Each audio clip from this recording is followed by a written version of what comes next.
వీళ్ళకి ఏమీ లేకుండా నోటుకొచ్చేట్టు వాగడం అలవాటు అయిపోయింది. ఇది కరెక్ట్ పద్ధతి కాదు. రెండోది గుడ్లవల్లేరు. అది కూడా మీకు ఒక ఐడియా ఉండాలి. గుడ్లవల్లేరులో జరిగిన సంఘటన చాలా బాధాకరం. ఏ విధంగా జరిగింది నేను డెప్త్కి వెళ్ళడం లేదు. కానీ ఈ రాష్ట్రంలో ఆడబిడ్డలకు రక్షణ కల్పించాలి. ఎక్కడైనా సరే ఎవరైనా సరే ఆడబిడ్డల్ని అవమానించే విధంగా ప్రవర్తించడం కానీ అనుమానం వచ్చే విధంగా చర్యలు కానీ ఈ ప్రభుత్వంలో ఉండవు. ఏదున్నా నివృత్తి చేసే బాధ్యత మాది. నేను జరిగినప్పటి నుంచి నేను ఫాలో అవుతున్నాను. ఎప్పటికప్పుడు నేనే మనుషులు పంపించి ఇక్కడి నుంచి టీములు పంపించి ఎంక్వైరీ చేయించాను. నిన్న కూడా ఒక మహిళా ఆఫీసర్ పిల్లలు ఎమోషన్లో ఉన్నారు. ఎమోషన్లో ఉన్నప్పుడు ఆ డిస్టర్బెన్స్లో ఉండి ఏ విధంగా వాళ్ళ మనోభావాలు దెబ్బతిన్నాయి, ఇలాంటి ఎవరు క్రియేట్ చేశారు అనేది వేరే విషయం. ఎమోషనల్ డిస్టర్బెన్స్ ఉన్నప్పుడు మనం కూడా వాళ్ళని కాన్ఫిడెన్స్ తీసుకొని జరిగితే వాళ్ళని నిర్మోహమాటంగా యాక్ట్ చేయడం, జరగకపోతే మనం వాస్తవాలు చెప్పడం. ఇవన్నీ చేయాలంటే ఓపిక ఉండాలా, ప్రాపర్ మెకానిజం ఉండాలా. ఈ రెండు లేకుండా ఇష్ట ప్రకారం చేయడం కరెక్ట్ కాదు. నేను కొన్ని మంది చూశాను, ఇష్టానుసారంగా 300 వీడియోలు తీసేశారు, లేకుంటే ఫోన్లో అంతా చేశారు.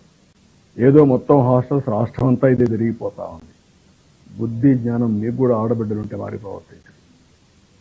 కొంచెమైనా విజ్ఞత ఉండాలి మీకు. ఎక్కడైనా సరే నీ దగ్గర ఎవిడెన్స్ ఉంటే ఇవ్వాలి, నీకు తెలిస్తే చెప్పాలి. తెలియకుండా కావాలని దుష్ప్రచారం చేయడం చాలా నేరం. ఆడబిడ్డల శీలాన్ని కూడా తాకట్టు పెట్టే విధంగా లేకుంటే అవహేళన చేసే విధంగా చేయడం కరెక్ట్ కాదు. దీన్ని చాలా తీవ్రంగా ఖండిస్తున్నా, గర్హిస్తున్నా, హెచ్చరిస్తున్నా. మంచిది కాదని కూడా చెప్తున్నా. దానికి ఏ విధంగా చేయాలో మేము ఆలోచిస్తాం.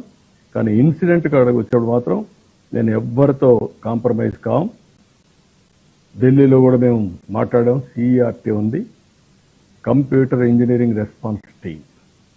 సిఈఆర్టీతో మాట్లాడి అక్కడ senior scientist one mister Sharma SS, ఇంకొక విద్యాసాగర్ సైంటిస్ట్, అదే మాదిరిగా Surendra Varma another scientist, Ravichandra another scientist. వీళ్ళందరితో కలిసి ఒకరిని సిఏడిసి నుంచి కూడా centre for development of advanced computing నుంచి ఒక టెక్నికల్ పీపుల్ కూడా తీసుకుంటాం. అదే మరిగా పోలీసుని కూడా 1 or 2 ఇన్వెస్టిగేషన్ ఆఫీసర్లు పెడతాం. అక్కడ లోకల్ కాకుండా బయట వాడిని. వీళ్ళందరూ వెళ్ళి అక్కడ ఏం జరిగిందో మొత్తం తీసుకొని వాళ్ళ దగ్గర ఉండే ఎక్విప్మెంట్ కూడా తీసుకొని డౌట్ ఉండే వాళ్ళందరి సెల్ ఫోన్లు కానీ వాళ్ళ యొక్క ఐప్యాడ్లు కానీ అవన్నీ తీసుకుంటాం, కంప్యూటర్లు తీసుకుంటాం. మొత్తం అనలైజ్ చేసి వాస్తవాలుంటే ఎవడు ఇన్వాల్వ్ అయినా వదిలిపెట్టాం, వాస్తవాలను బయట చేసుకొస్తాం. దీన్ని అనవసరంగా క్యాంపెయిన్ చేయడం, దుష్ప్రచారం చేయడం మానుకొని ఎవరి దగ్గర ఎవిడెన్స్ ఉన్నా ఆ ఎవిడెన్స్ పంపేయండి. వాళ్ళ మీద ఎంత కఠినంగా యాక్ట్ చేస్తామో తర్వాత మీరు చూడండి.